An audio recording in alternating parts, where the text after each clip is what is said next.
Չի կարելի ասել։ Ձեր գործընկեր Կարպես Փաշոյանը վերջում ամփոփելիս ասաց, որ այնպես չանենք, որ 10 տարի հետո եւս փորոշարձան լինի, որ Նիկոլ Փաշինյանի զոհերին հայկանքի դուք մատուցեք։ Նաեւ էլի մի դիտարկում արեցիք, որ այուն կարող է սա լինի։ Արդյոք սա ենթադրում է, որ դուք կանխազգում եք, որ հետընտրական գործընթացները կարող են հիշեցնել 2008 թվականը։ Դու ասա թե հնարավոր է ես պատասխանեմ։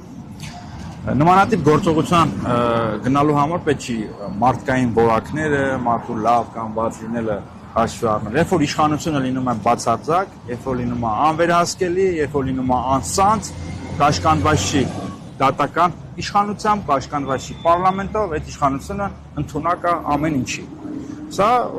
դասական, քաղաքագիտական նորմա, կապ չունի մարդը լավն է, կապ չունի մարդը որտեղից է եկել, լրագրող է եղել, թե չի եղել։ Հիմա Նիկոլ Փաշինյանի իշխանությունը բացարձակ է, ինքը ինչ կուզի կանի, եւ որևէ մեկը չկա, որ նրան կանգնեցնի։ Եվ դա կարող է ինչ-որ մի օր հանգեցնել արյան, եւ մենք կանխատեսում ենք, որ դա կլինի, եթե կանխարգելող միջոցները չգործադրվեն։ Ես այն բան եմ ուզում ավելացնել, որ տեսեք,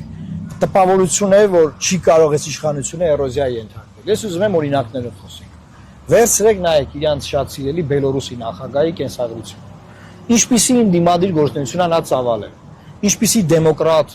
նախագահ եղել առաջի ժամանակում։ Դեմոկրատ տղա։ Կամ դեմոկրատիայի բան, բաստիոն է եղել այդ մարդը։ Եվ երբ որ մի հատ բան կա, էլի, կարմիր գիծ կա, որ անցնում ես, երրորդ ժամկետն է։ Երբ որ երրորդ ժամկետը անցել է, դարել է իրանց սիրելի բանը։ Հիմա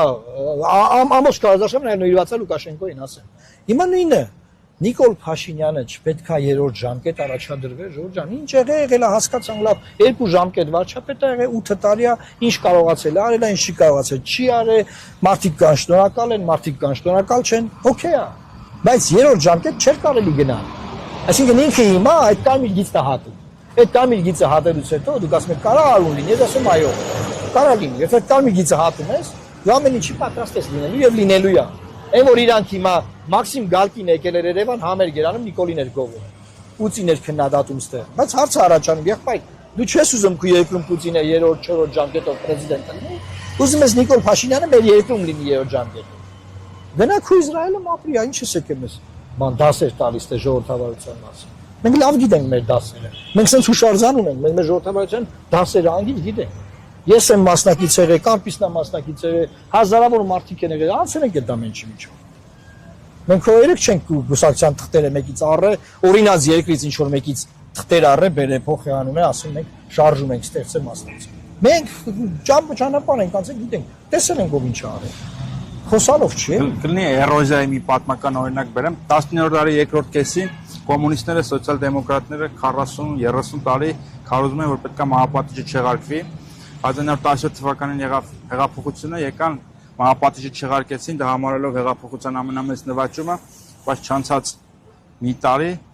մահապատիժի ենթարկեցին եւ դաժանագույն մահապատիժի ամբողջ ցարական ընտանիքին, այդ թվում երեխաներին, բժիշկներին, խոհարարներին, նույնիսկ շներին, հանուն իշխանության պահպանման, դա իրենց համար օրասական խնդիր է։ Այսինքն այդ էրոզիան ազգություն, մարդկային տեսակ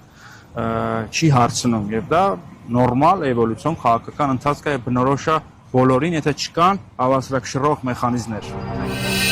Բաժանորդագրվեք Արմաթ մեդիայի ալիքներին սոցցանցերում, հետևեք մեզ նաև Armat Media AM կայքում։